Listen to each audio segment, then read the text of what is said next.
Well, I have to admit, much to my sadness, that the Jewish mother figure has not had a fair deal. And the overriding portrayals are very negative, just unflattering, and they don't represent any mothers that I know. Not too often is she the main character. Quite often she's the mother of the main character, who almost invariably turns out to be a male. And she's there for various reasons. One, sometimes the comic relief, sometimes to explain the son, to create some conflict. She is pretty much the fantasy, in my way of thinking, of the male writers and the male directors who dominated Hollywood production until the last 25 years.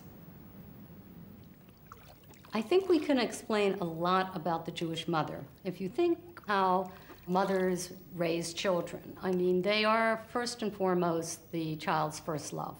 They are the nurturer, they provide the food, and whether it's a boy child or a girl child, it's the same.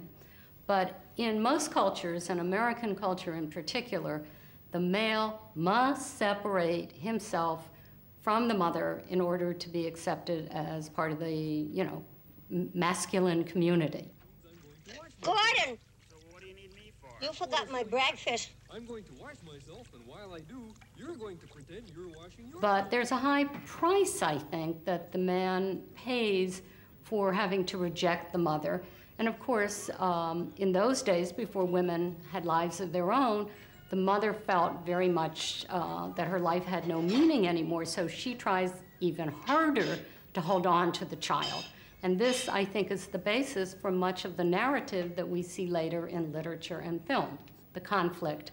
And it leads to the mother stereotype, the Jewish mother stereotype, of someone manipulating, suffocating, always telling the child what to do.